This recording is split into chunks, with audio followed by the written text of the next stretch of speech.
السلام عليكم ورحمة الله.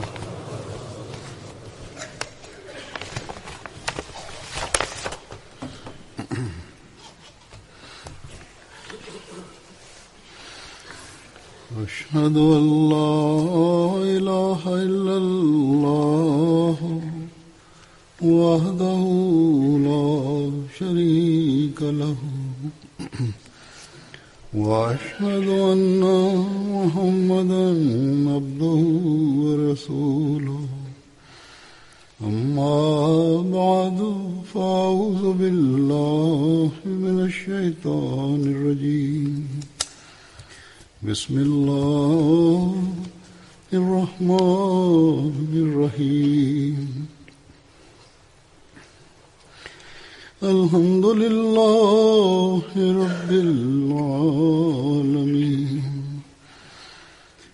الرحمن الرحيم مالك يوم الدين إياك نعبد وإياك نستعين اهدنا الصراط المستقيم صراط الذين أنعمت عليهم غير المغضوب عليهم ولا الضالين.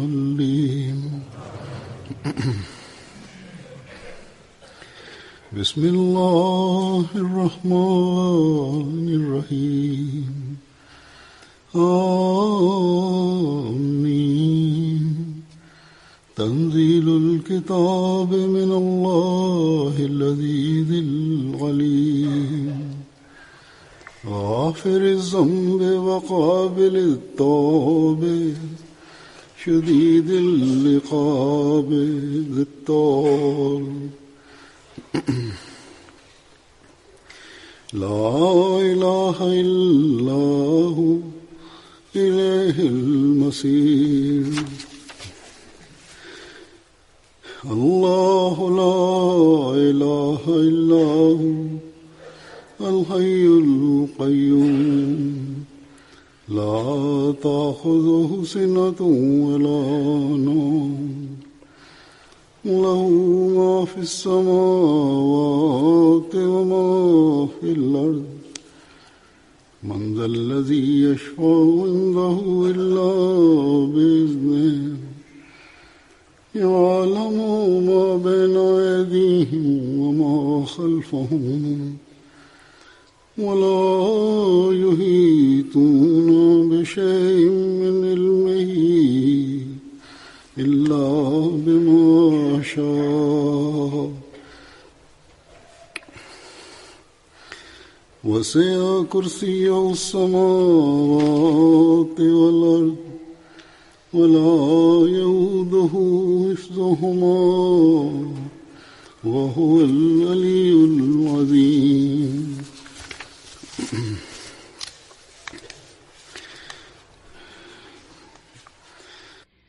Uzur kaže, prevod ovih ajeta glasi ovako: u ime Allaha, milostivog, darovaoca bez traženja, samilosnog. On nam stalno pokazuje svoju milost, on je hvali vrijedan i on ima uzvišen položaj.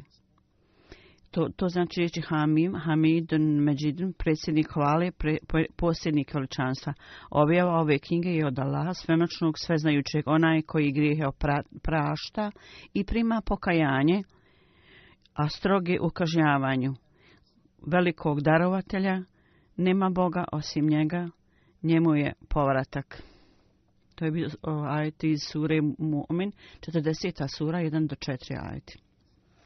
Drugi ajet je ajet u Kursiju iz sure Al-Bekara, druga sura 2, 5, 6 ajet.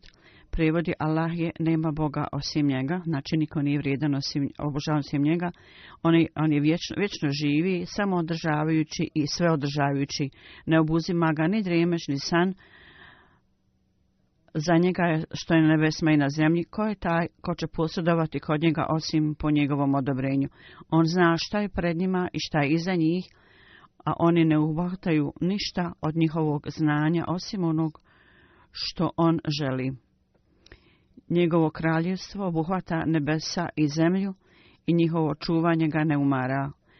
On je veoma uzvišen, veliki.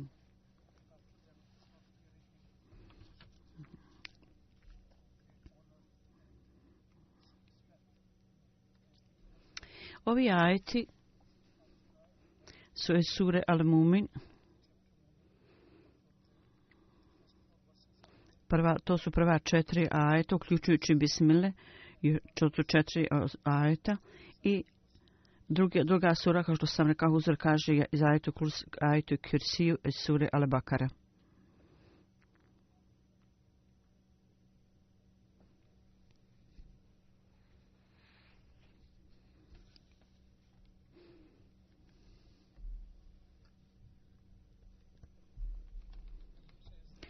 Uzor kaže u ovim ajetima spomenuti su neki atributi Allaha Đelešanhu i također njegova slava je spomenuta, njegov visoki položaj. U pogledu važnosti ovih ajeta u hadisu nalazimo izjavu časnog poslanika sallallahu alejhi ve sellem. Hazreti Ebu Hurajra radijallahu anhu je prenio da je časni poslanik sallallahu alejhi ve sellem rekao: onaj ko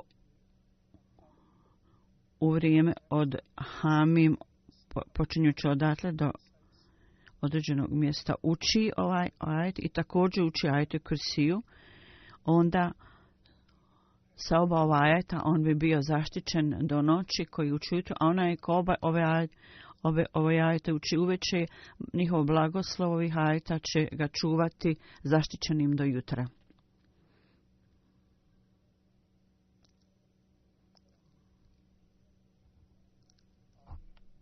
Hamim,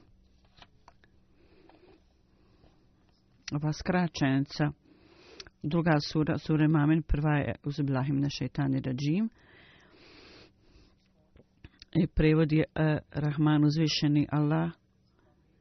I Hamim iz Rufe Mukattad, ovaj riječ koji se izgovaraju odvojeno, to jest Hamidum Majid, to znači ove skraćenice. Hamid je onaj koji je vrijedan hvale.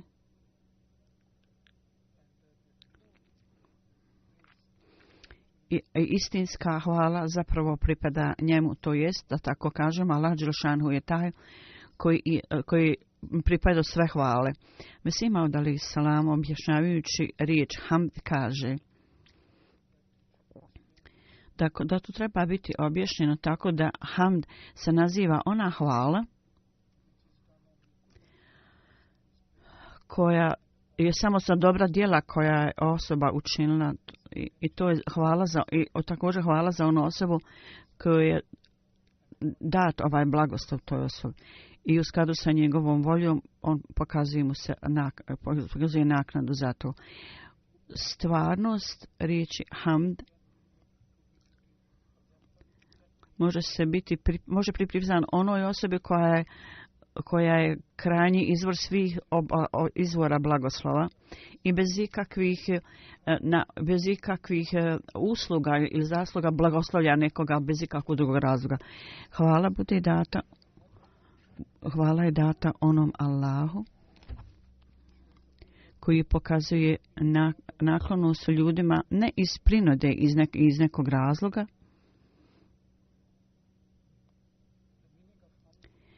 Značenje hamd, ovo značenje se samo može naći kod Allaha koji ima cijelo znanje, potpuno znanje i sva hvala pripada njemu. Na ovom svijetu i na budućem i svaka hvala koja se u drugim ljudima, on je konačno zaslužan svih hvala. I njemu pripada ta hvala, što je Allah je zaslužan svih hvali. I da je znajući da je neko uradio nešto, pripada mu hvala, ali zbog Allahovog blagoslova on je bio u stanju da to uradi i onda i njemu se uručuje hvala. Objašnjavajući dalje riječ hamd, kaže da je hamd ona hvala koja se uručuje nekome ko je jako poštovan, uručuje mu se jezikom, a savršena hvala je izuzetno za Allaha dželešanuhu, koji ima svu slavu i on je taj koji upućuje ljude koji su zalutali i on oprašta onima koji su pogriješili. I oni ljudi, one stvari koji su vredne hvali, sve su te stvari zauzete u hvalenju Allaha cijelo vrijeme. I on dalje kaže, objašnjajući istu riječ hamd, da na ovom svijetu još jedan navod, u ovom ajetu još jedan navod spomenut, da Allah dželešanuhu kaže: o moji ljudi, moji robovi, vi prepoznajte mene s mojim atributima i nastojite da me prepoznate. Ja nisam kao manjkave stvari da u stanju mog hamda. To je mnogo više nego što je proveličavanje bilo koga što neko može napraviti. I na oba svijeta vi nećete naći nijedan atribut poštovanja koji nećete naći kod mene, Allah kaže. I ako budete nastojali da nabrojite moje atribute koji se vrijedni hvali, nećete biti nikad u stanju da ih sve nabrojite. Iako možda učinite sve što možete, što je moguće za vas da učinite. Iako oni ljudi koji su zauzeti u poslu i radu mogu da nastoje koliko god mogu da to učinite, međutim nećete biti u stanju da to učinite. Razmislite se da li ima ikakav hamd, nešto hvala vrijedi da ne pripada meni, Allah kaže. Zar postoji li išta što ne se nalazi kod mene? Ako on to nađete, onda vi niste istinski prepoznali mene, Allah kaže. Dakle, svaka hvala pripada Allahu. On kaže, zaista, Allah dželešanu kaže, zaista, zbog mojih atributa i zbog mojih izvanrednosti, ja mogu biti prepoznat kroz to. I ljudi me prepoznaju kroz to. I kao kiša su moji blagoslovi, me možete poznati kroz to. I ja sam sveukupno svih dobrih atributa, gdje god šta vidite, njihovo, u svim stvarima koje vidite, njihova najviša tačka savršenosti, sve njihovi veličanstvo i blagoslov i veličanstvo i ljepota pripadaju meni, mogu se naći kod mene. Oni koji nalaze kod drugih, onda oni nisu prepoznali mene kako treba. Svi atributi, svi drugi stvari su kod mene i pripadaju meni. I ti ljudi koji to shvataju, idu putem mog razumijevanja i oni će biti na kraju uspješni. Tako Allah dželešanhu kaže, obećan Mesija zapravo kaže, ustanite i nastojite da tragate za atributima Allahovim, uzvišenog Allaha i slavnog. Oni ljudi koji razmišljaju o tome, razmislite nad tim atributima i idite što dublje možete u tom razmišljanju. Zato sa punim shvatanjem ovog atributa hamd, hvali, možete razumjeti također drugi atribute. On je rekao, zamislite se temeljito svaki aspekt, izvanrednost, razmislite o tome. U ovom svemiru prividne očite stvari iskrivene, iznađite, otkrite, baš kao što osoba koja ima neku želju traga za tom želju. S ciljem da odate počast Allahovim blagoslovima i njegovim atributima i da ga hvalite i da iznađete put prema Allahu, učinite najveće napone koje možete kao pohlepna osoba. I kaže, kad dostignete do konačne tačke, do klimaksa, onda ćete osjetiti ukus toga i onda je to znak da ste to vi našli. To je takva tajna koja je otvorena za one ljude koji tragaju za istinom stvarnosti. To je vaš gospodar koji je posjednik svih dobrih odlika i dobrih atributa. I on je sve ukupno svih dobrih atributa. I sva hvala i sve stvari vrijedne hvale su u njemu sabirane, skupljene. Dakle, ovo je razumijevanje Allaha dželešanhu koji je vrijedan hvale i to mi trebamo imati. Tako da i mi također možemo prepoznati drugi atribute Allaha. Onda Allah dželešanhu kaže da je on Međid, on je onaj koji ima svu slavu i sve izvanrednosti. Izvanrednosti Allahove nisu kao ono što vidimo kod ljudi, da je taj veliki čovjek ili nekad za neke ljude kažu da su vrlo pobožni i dobri. Međutim, u odnosu prema Allahu to znači da je Allah dželešanu vrijedan svih tih hvala. I njegov položaj je vrlo uzvišen, nijedna osoba ne može zapravo dostići to. I nema granice njegovim blagoslovima. Kad on daje, onda on nastavlja da daje i nikad se ne umara. Dakle, kad učimo ovaj ajet, značenje riječi mađd Allahove slave treba biti jasno. Prvo značenje hamd hvale i drugo značenje da je on Međid, vrijedan sve slave. I on je Azid, on je moćan i sve moguć. On je više moćniji od bilo šta drugog i nikoga ne može poraziti. Nije moguće da neko njega porazi. Sva hvala pripada njemu. I nema mjere njegove vrijednosti. On je dominantan nad svemu. Nema nikoga ko bi mogao biti nalik njemu. Ovo je značenje riječi Aziz. I onda on kaže Alim, on je posjednik svog znanja, sveg znanja. I one stvari koji su se dogodili u prošlosti, koji će se dogoditi u budućnosti, ništa nije skriveno od njegovog znanja.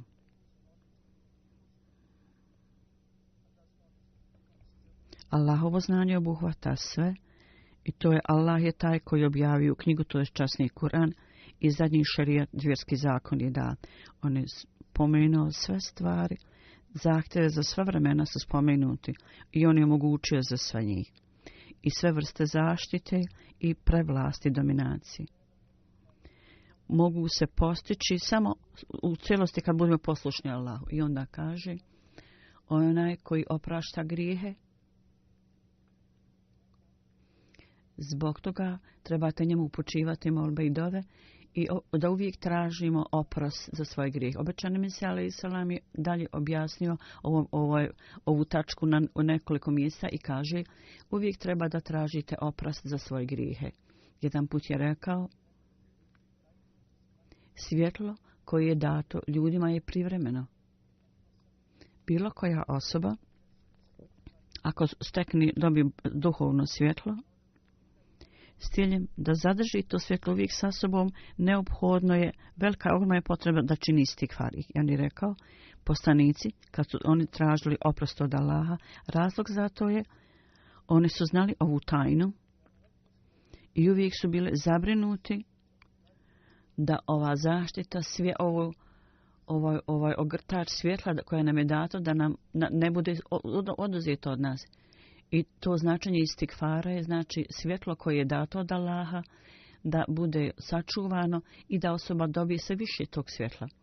I s ciljem da to dobijemo, on je rekao, 5 dnevnih namaza je tu i namaz je dio toga da steknemo Allahu blagoslov i da steknemo to svjetlo, da dobijemo to svjetlo. Jer u namazu tražimo oprost za svoje grijehe, tražimo oprost od Allaha. I on je rekao, tako da svaki dan otvorite svoje srce i molite sve od Allaha dželešanu.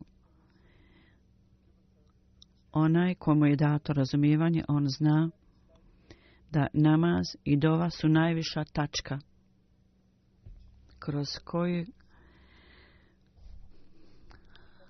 sve ove propuste i nedostaci i bolesti, bilo kakve prirode, osoba može od svega toga biti izbavljena, oslobođena. I osoba može da se oslobodi svih ovih bolesti kroz ibadet i namaz. Znači i fizičke i duhovne bolesti, sve to treba moliti, dovu i ibadet. I među tim dovama traženje oprosta je jako bitno. Dnevni namazi su također dio toga. Dakle, kad je časni poslanik sallallahu alejhi ve sellem spomenuo o učenju ovih ajeta, samo učenjem ništa nećete postići. Međutim, praktično stanje mora biti popravljeno. Treba da posvetite pažnju tome kako da tražite oprost i kako treba da zaštitimo svoje dnevne namaze, tako da također i mi budemo zaštićeni. Objašnjajući dalje riječ istihvar, traženje oprosta, obećano Mesija kaže jednom prilikom: značenje istihvara, traženje oprosta je da prividno, iako nema i kad nema prividno grijeha koji je počinjen, da uopšte ne postoji nikakav poticaj da osoba počini grijeh i nema nikakve moći i snage da bi on počinio grijeh. I on kaže, ovo je zapravo stvarnost istikvara koji su činili poslanici. I oni su molili Allaha da takva snaga moć nikada ne postoji u budućnosti. Međutim, za obične ljude ovo značenje istikvara je da moli Allaha da kakav god smo grijeh počinili, da nas Allah zaštiti od zlih posljedica toga i da nam Allah oprosti grijehe. I da nas također zaštiti da ne činimo grijeh u budućnosti. I on kaže, u svakom slučaju neophodno je za osobu da uvijek treba da se zauzme u traženju oprosta za svoje grijehe.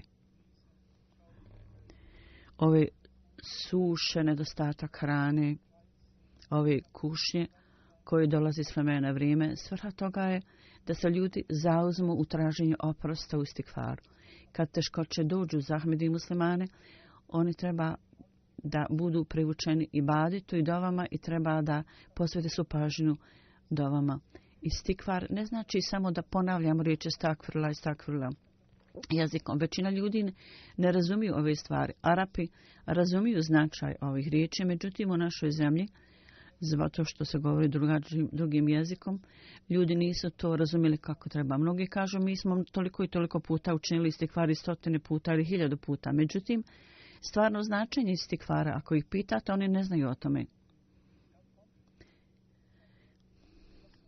I čovjek treba da čini istikvar u srcu cijelo vrijeme. Da bude zaštićen od svih grijeha koje je počinio. I da moli Allah da ne dobije nikakvu kaznu za to. I u svom srcu treba stalno tražiti pomoć za to da u buduće čini dobra djela i da ga Allah osposobi da odbaci sve zle stvari. I zapamtite, riječi ne znači ništa. Vi možete činiti istikvar u svom srcu, da Allah dželešanu vam oprosti prethodne grijehe i da nas zaštiti od budućih grijeha i da nam dadne moć pobožnosti. Ovo je istikvar. I nema potrebe da neko samo bez razumijevanja samo ponavlja riječi stakfirullah. Ako u srcu, kroz ovaj istikvar, ako nema takvog osjećaja i ljubavi i strasti, jer u vašem srcu treba da bude uzbuđenje. I obično se je rekao, samo ona stvar dostiže do Allaha koja dolazi iz srca. Molite Allaha na svom jeziku i to također ostavlja dojam na vaše srce. Jezik samo svjedoči srcu. Ako postoji uzbuđenje u srcu, onda i jezik tako govori, to je mnogo bolje. Bez razumijevanja, jednostavno, govorenje, izgovaranje jezikom beskorisno. Ako dova dolazi iz srca, ako osoba prije nešto dođe kušnja, hvali Allah na svoj vlastiti način i traži oprost za grijehe, onda Allah dželešanu je uzvišeni milosti, Allah daje onda zaštitu. A nekad teškoća ili nevolja dođe, onda da osoba moli. Treba prije toga moliti Allah. I on je rekao, Allah dželešanu je milostiv i samilostan i on odgađa ove probleme ili ih otklanja. Međutim, kada ove nevolje, nesreće dođu, ne samo u to vrijeme treba da molite Allah i hvalite, nego prije toga tako da budete zaštićeni od kušnja i teškoća. Naša zajednica uvijek pokazuje jednu prepoznatljivu odliku, Ako osoba dođe i dade zadnji bajata i ode i ne pokazuje nikakvu isticanost, istaknutu u svom ponašanju nikakvu promjenu, ako tretira svoju porodicu na isti način kao prije i svoju familiju također, onda to nije dobro. Poslije davanja zavjeta odanosti, ako on nastavi isti karakter i ponašanja, isto stanje ako ostane, kakva je onda korist od njegovog zavjeta odanosti i bajata? Treba biti tako da poslije davanja bajata članovi porodice i svi koji su u odnosu sa njim da vide i priznaju da on više nije ona stara osoba. Zapamtite, kad činite vrlo čista djela, onda ćete ostaviti dobar dojam na njih, oni će biti impresionirani. Pogledajte primjer časnog poslanika, sallallahu alejhi ve sellem. Jedan put je nevjernik sumnjao da će časni poslanik činiti dove protiv njega i svi nevjernici su došli zajedno i rekli su: molim te, nemoj moliti, činiti dove protiv nas. Tako da istinita osoba ima svoje vlastito poštovanje i to treba biti samo radi Allaha dželešanu. Kada sve učinite dobro radi Allaha, onda će to biti ostavljati dojam na druge ljude. Dakle, shvatanje i razumijevanje istinskog značaja istikvara treba da istinito razumijete i bez toga drugi su dove beskorisne. Praktično stanje, kad praktično stanje nastojite da popravite, i neki ljudi kažu: reci nam kratku dovu. Kratka dova je korisna kad ispunjavate svoje obaveze. Vi činite dove i ibadet ako namaz obavljate na vrijeme i redovno i imajte želju i ljubav prema namazu izbuđenje, skupa s tim sve će druge dove i ibadet biti korisni, na to će se utjecati. Jedan Allahov atribut je spomenut ovdje, da je on kabel tub. To znači da on prihvata pokajanje, prima pokajanje. Pokajanje znači traženje oprosta za svoje grijehe i okretanje Bogu. Kad osoba sa ovom predanošću bude prisutan pred Allahom i da neće činiti grijehe u budućnosti i da moli da mu Allah pomogne da izbjegava grijehe, onda Allahova ljubav i želja da prihvata dove te osobe koja dolazi tako k njemu. Obećani Mesija je spomenuo ovaj predmet na jednom mjestu u sljedećim riječima. Šta će biti taj dan koji je mnogo bolji od džuma i Bajram? Ja vam kažem, to je dan pokajanja osobe, koji je mnogo bolji od svega toga. To je mnogo veće od bilo kojeg Bajrama. Zašto? Zato što u tome čovjekova loša djela koja čovjeka vodi bliže džehennemu i dovodi ga pod Allahov gnjev, i svi ti grijesi budu oprošteni tog dana kad se osoba pokaje. Koji onda može biti bolji dan za tu osobu nego kad njegovi grijesi budu oprošteni i kad mu Allah primi njegovo pokajanje. A osoba koja Allah ne moli Allaha za oprost i onda je žrtva Allahove srdžbe, a takva osoba onda bude izvađena posle pokajanja, bude izvađena iz vatre iz džehennema. U prevodu kaže: oni ljudi koji se kaju, Allah zaista ih drži kao svojim prijateljima i on voli one ljude koji čini dobro. I ovaj ajet nam govori da Allah dželšanuhu čini one ljude koji se kaju svojim drugovima, znači evlijajima, i također mora biti prisutno čistoća postupaka i stvarno pokajanje kad su zaista s tim i čista djela. Dakle, vrlo čvrsto obećajte da nećete činiti nikakvo grijehe, onda će ta čistoća biti tu. Samo onda će dova biti primljena ibadet i osoba će biti izbavljena od sve nečistoće i svih grijeha.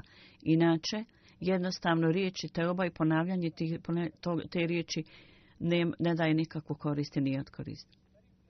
Dakle, blagoslovljen je onaj dan kad se osoba pokaje od svih poruka koje je učinila i svih grijeha i čini riješenost, čvrsto riješenost da će pokoriti se Allahu i da moli od Allaha da mu oprosti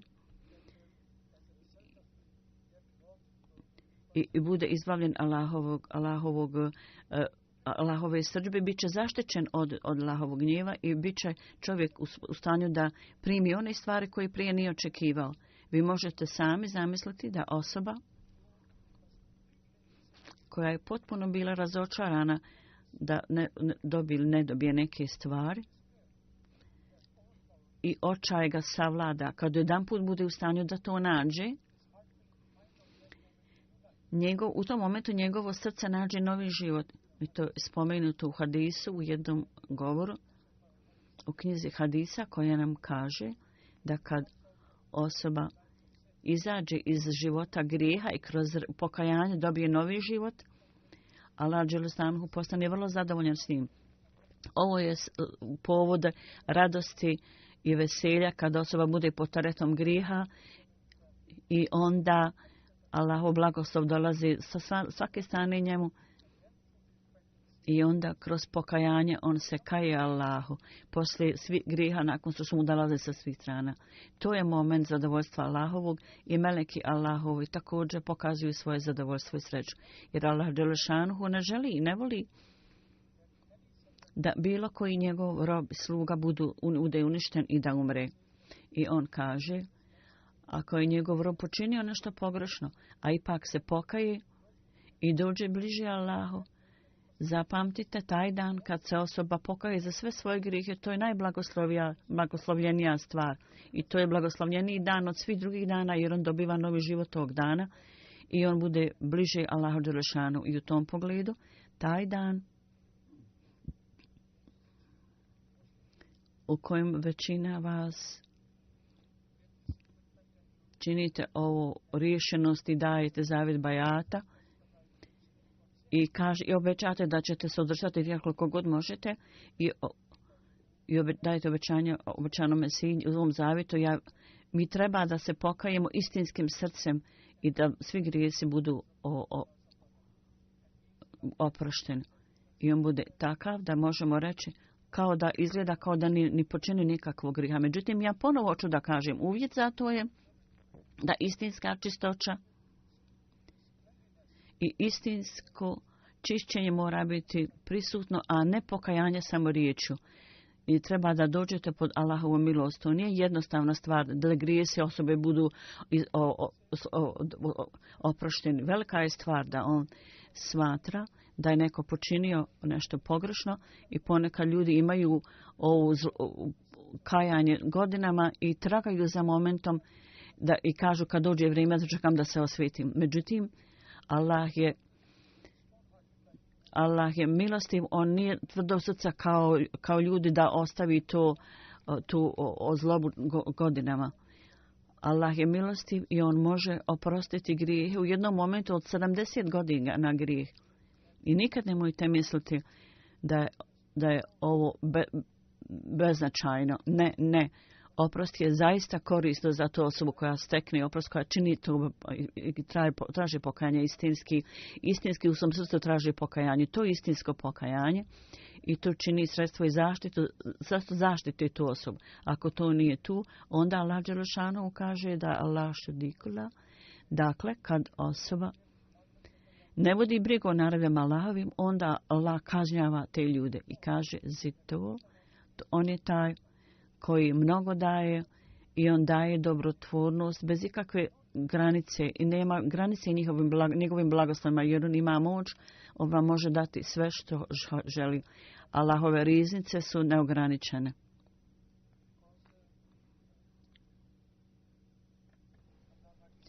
Zato što Allah dželešanu kaže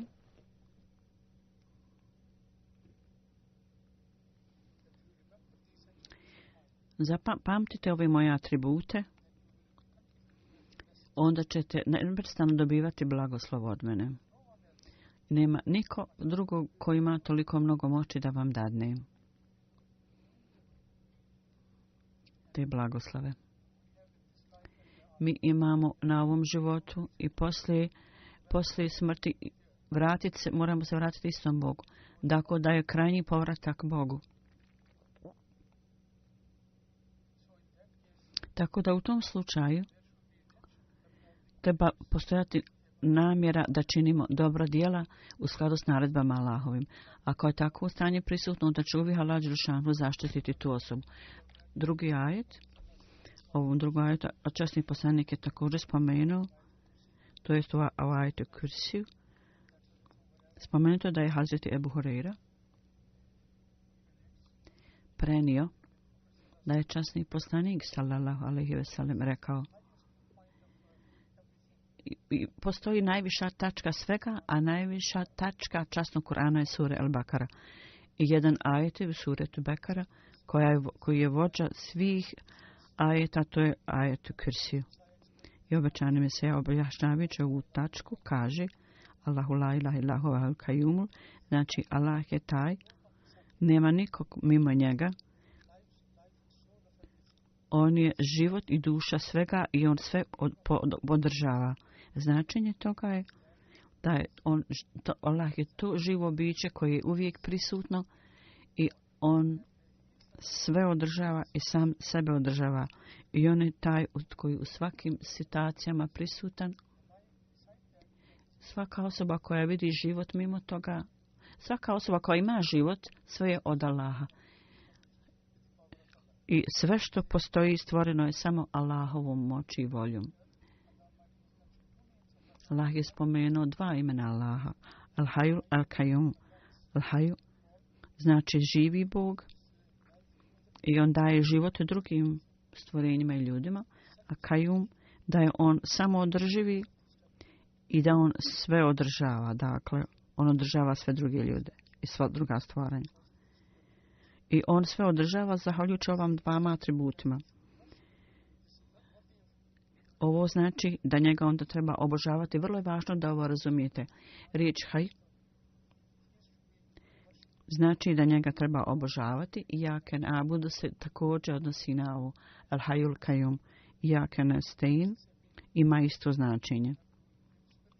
Ako hoćete da živite duhovni život, duhovno, i da treba da se okoristi od riječi Hayr i obožavati Allaha dželešanu. I zato treba tražiti Allahovu pomoć da budete u stanju da činite obožavanje i ibadet. I ova riječ je takva da on je taj koji je stvorio i nije nas ostavio samim. Kao što, na primjer, neka osoba izgradi zgradu i onda on umre, a zgrada ostaje. Onaj ko je gradio, nema nikakve razlike za tu zgradu, bilo da taj koji je izgradio živi ili ne, ali za čovjeka uvijek postoji potreba za Bogom. Ljudi uvijek trebaju Allaha. Zbog toga u svakoj situaciji ta potreba je prisutna. Zato je neophodno da čovjek stalno traži pomoć od Allaha i to je istikfar. Već smo objasnili riječ istikfar, da s ciljem da nastavimo primati Allahove blagoslove, neophodan istikfar i Allahovo svjetlo. I kroz ova istikfar je ojačava ibadet. I predmet koji je spomenut u tom, on je objasnio ovaj prefinjenu tačku. Kad osoba moli za nekoga drugog, koji to je jedna vrsta posredovanja. Treba biti atribut muslimana, mumina, koji cijelo vrijeme treba da moli Allaha za druge. I on kaže, bez Allahovog odobrenja niko ne može biti posrednik i posredovati. U časnom Kur'anu značenje posredovanja je da kad osoba, na primjer, moli za svog brata, da bude u stanju da ostvari taj cilj ili da mu neka nesreća bude odvraćena. Ako neko traži dove, onda osoba moli za to koga je tražio da ostvari ono što želi. Dakle, tu je Allahova naredba da osoba koja obraća se drugom da moli za njega, treba da moli za njega i to je značenje riječi šefat, posredovanje. Treba da činimo to za svog brata, moj Allahu, ili ukloni njihovu kušnju ili problem ili ostvari ono što žele i što trebaju. To je ljubaznost ljudi. I on kaže, pošto su svi ljudi kao jedno ljudsko tijelo, Allah nas i stalno nas poučava ponovo i ponovo da je njegov posao da prihvati posredovanje. Ali vi uvijek zauzmite sebe da molite za druge ljude i činite dole, nikada to nemojte napustiti, jer to je uzajamno vaše pravo jedan prema drugom ili dužno s drugim riječima, da molite jedan za drugog. I riječ šefat je šefa. znači dvoje. Šefi je kad osoba postane veza prema drugom i moli za zdravlje za drugu osobu kao što moli za sebe. I zapamtite, ničija religija ne može biti upotpunjena dok ovakva vrsta ljubaznosti u posredovanje nije prisutna. Treba da imate izuzetnu ljubaznost prema drugim ljudima. Prvo da volite Allaha, a drugo da volite ljude. I da ih volite toliko da smatrate njihove teškoće kao da su vaše teškoće i da činite da molite Allah za to. To je drugom riječ se to naziva šefat. Također kad ljudi uče o ajet kursiju, također treba da znate da se učenjem ovog ajeta, ove sure, uvećava vaša ljubaznost i časni poslanik ne posticao da stalno to učimo. I zato za vjernika uzajamni odnos ljubaznosti odnosi se na taj uzajamni odnos ljubaznosti i da budemo ljubazni prema drugim ljudima, da imamo osjećaj ljubaznosti prema drugim ljudima. Međutim, žalosno je da muslimani u ovo vrijeme su žedni krvi svoje braće i tvrde da postupaju prema Kur'anu i hadisu. U svakom slučaju, ovo treba da zapamtite. Treba da zapamtite da stvarno pravo posredovanja Allah je dao časnom poslaniku sallallahu alejhi ve sellem i manifestaciju toga mi smo vidjeli u toku njegovog života. Spominjući tu stvar, Hazret obećani Mesija alejhi selam kaže: posrednik na drugom svijetu može biti samo onaj koji je pokazao primjer posredstva i na ovom životu.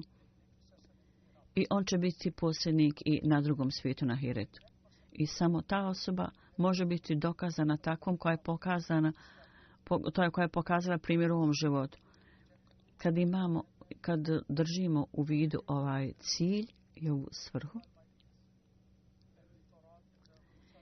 u Tevratu i Musa alejhi selam vidimo primjere da mnogo puta kroz dove kazna je bila odvraćena. Također vidimo da je časni poslanik sallallahu alejhi ve sellem, to je vrlo blistavo, otvoreno i vrlo jasno.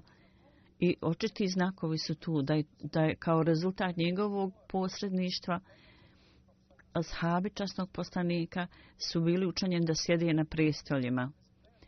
Rezultat njegovog ibadeta i dova, iako su oni bili odrasli među ljudima koji su bili idolopoklonici, preljubnici, međutim oni su postali takvi ljudi čiji primjer se ne može naći nigdje drugo, niti su mogli to steći na neki drugi način, nego kroz njegove dove istinski sljedbenici učenja Islama, čak i danas u tome nalaze blagoslove. Gdje možete vi naći ovakav primjer kod drugih poslanika? Naš učitelj, časni poslanik, sallallahu alejhi ve sellem, ko može biti veći argument da dokaže, ko može biti posrednik od časnog poslanika Allah dželle šanhu. Mi smo spoznali Allaha kroz časnog poslanika, naši protivnici ne mogu spoznati Allaha. Iako dođe do diskusije o tome, može biti vrlo brzo odlučeno. I istinski atributi u suri Ajetul Kursi, ali je onaj koji je apsolutno visoko i on je vlasnik nebesa i zemlje i on je veliki. Niko ne može dostići njegovu visok položaj, njegove veličanstvenosti. On je veoma uzvišen, velik.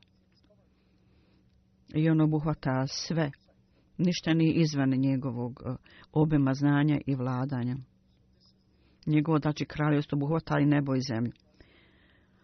On je znači visokog položaja i azim, njegova veličanstvenost je u tom pokazana, azim.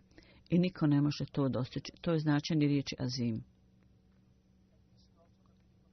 I ovo je značenje riječi azim da on obuhvata sve. Ne postoji ništa izvan njegovog domena.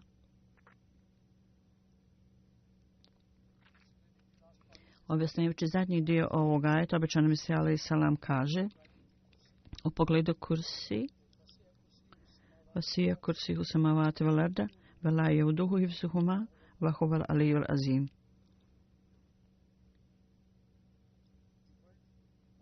Riječ kursi, da Allahovo kraljevstvo obuhvata nebesa i zemlju i on to prekriva i on se ne umara održavanjem njihovim. On je izuzetno visoko, nikakva mudrost ne može njega dostići. On je velik, on je veoma uzvišen i veliki. Sve druge stvari su izuzetno ponizne. Ovo je samo verbalna izjava. Svrha toga je da sve stvari na nebesima su pod potpunom Božjom kontrolom i njegova veličanstvenost je takva da se ne može obuhvatiti. I tome nema kraja. Njegova veličanstvenost je neograničena. On sve obuhvata i njegovo kraljevstvo je nad nebom i zemljom i nad svemu. Sve je pod njegovom kontrolom. Sve je njemu počinjeno. Ako osoba sa punim razumijevanjem uči ove ajete, onda može doći pod zaštitu Allahovu. Kad osoba nastoji da dođe pod zaštitu Allaha dželešanuhu, onda mora ispuniti dužnosti prema Allahu i dužnosti prema drugim ljudima. Treba da nastojite da ispunite ove dužnosti i obaveze. I kad su ove obaveze ispunjene, kad su ove stvari urađene, onda će Allah nastaviti da zaštiti takvu osobu. Ovo je tema i ovo je predmet ovih ajeta koje treba imati na umu. I ovo stvar koju je ovdje istaknut časni poslanik, da osoba koja uči ove ajete i kogod ih uči, i nije samo učenje, nego zapravo zamišljanje nad ovim ajetima. Treba da činite ove stvari, da razumijete i da onda razumijete, da postignete razumijevanje koje je pokazano u ovim ajetima, u pogledu kojih je Kur'an je tu i časni poslanik je također spomenuo o ovim ajima i u cijelosti ih objasnio. Ako ove stvari učinite, onda ćete biti uvijek pod zaštitom Allaha dželešanuhu, da nas Allah osposobi da svoj život provedemo u svjetlo onoga što sam rekao. Poslije džume namaza huzur kaže, ja ću klanjati dženazu za umrlog čije je tijelo odsutno.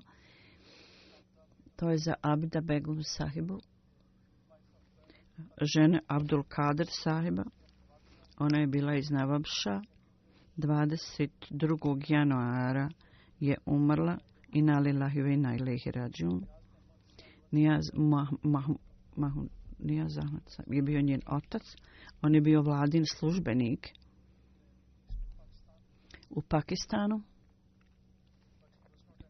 Međutim, on nije bio Ahmedi. Abda Begum, majka Abda Begum je bila Ahmedi. Njena majka obe umrle. I od potomaka Abda Begum je bila Ahmedi i 63. godine dala zavjet bajata i također postala član programa oporuke. Hazret Kalifatul Mesih III. Je uredio njenu udaju za doktora Kadira i ona je imala jednog sina i 5 kćeri. Bila je predsjednik leđne organizacije Navabša i postala je predsjednik oblasti Navabša i jako puno je služila u toku tog perioda. Imala je dobar kontakt sa svim ženama i posjećivala je oblast, išla je u posjetu u udaljene oblasti. Iako je pripadala vrlo bogatoj porodici, bila je vrlo ljubazna prema siromašnim ljudima i uvijek im je pomagala. U siromašnim familijama je posjećala siromašne familije, bila je vrlo naklonjena širenju poruke tabligh. U Navabša poslije svom njenim ime oko 70 žena je primila Ahmedijet, poučavala je djecu koja su živjela u Kur'anu, koja su živjela blizu nje. Njen muž je bio u stanju da prevede časni Kur'an na sindi jezik. On je bio predsjednik grada i poslije predsjednik oblasti. Njen sin je također u oblasti Amir. Ona je svojoj djeci dala dobro obrazovanje. Ova gospođa je bila vrlo hrabra i vrlo ustrajna i čvrsta i jednostavan karakter i vrlo predana. Imala je veliku predanost i ljubav prema instituciji hilafeta. Njen sin piše, ona je uvijek željela da ima uputu halife u svemu u tolikoj mjeri da prije 2 godine, kad je bila vrlo teško bolesna, imala je ranu na nozi i zbog šećera morala je biti noga odrezana. Međutim, ona je rekla, ukoliko ne dobijem odobrenje od halifatul Mesiha, ja neću ići na operaciju. I ukoliko ne dobije, znači, odobrenje od mene, i kad je dobila odobrenje od mene, onda je podvrgla se operaciji. I Allahovom milošću, poslije zavjeta bajata, uprkos tome što je bila žena, bila je vrlo ustrajna i čvrsta. I ona i njena majka su bili Ahmedi. Tako da poslije smrti majke, njena braća su je sahranili u neahmedi groblju. I uprkos pritiska braće, ona je uzela mrtvo tijelo majke i dovela je u Rabvu i tamo je sahranila u Bešti Makbar. Svoju majku. Allahovom milošću ona je sve radila na vrlo lijep način s mudrošću i učestvovala je regularno na dželsaklanu Kadijan. Hazreti Kalifatul Mesih IV. U pogledu nje pisao njenom sinu, ti znaš da je tvoja majka za Ahmedijet bila kao mač. Kad je kelmi šehadet su izbrisali neki protivnici sa nekih mjesta, ona je dokazala, dala dokaz prema kelmi šehadetu i rekla je, ona je popila se na ljestve i rukom ispisala kelmi šehadet. Ona je bila žena, međutim, bila iz takve familije da općenito oni koji vode računa ovim sitnim stvarima u vrijeme njene smrti prije nekog vremena kad je teško disala, ona je dala nekoliko pare i rekla, ovo je moja članra nazvala Kvida Džedid i Tehrike Džedid. Ona se potrudila i posjedovala da se napravi antena za MTA. Započela je komitet i tako da su neki članovi porodice bilo stanje da instaliraju, neke porodice bilo stanje da dobiju antenu i da daju program. Ovaj gospodin iz Australije kaže, ona je pisao, ova žena je bila vrlo hrabra i bila spremna da uvijek učini bila kakvu žrtvu. Regularno je učila Kur'an i slušala učenje Kur'ana. Uprkos činjenice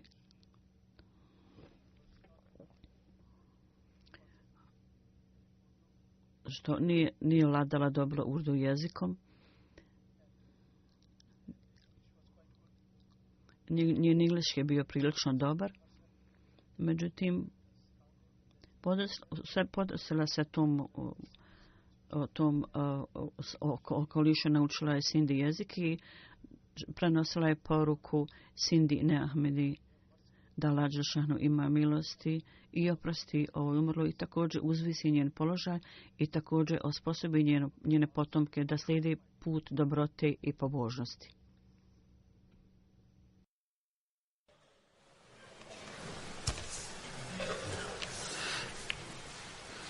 الحمد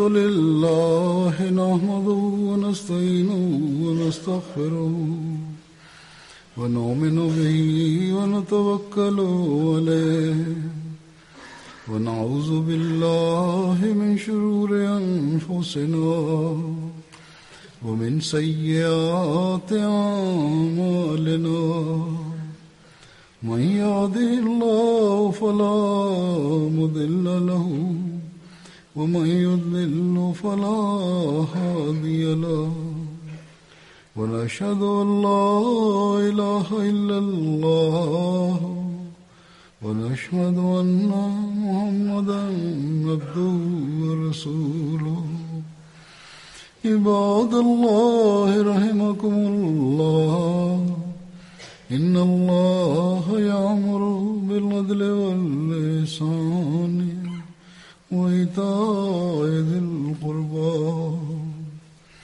وينهى عن الفحشاء والمنكر والبغي يعظكم لعلكم تذكرون اذكروا الله يذكركم وادعوه يستجب لكم ولذكر الله أكبر.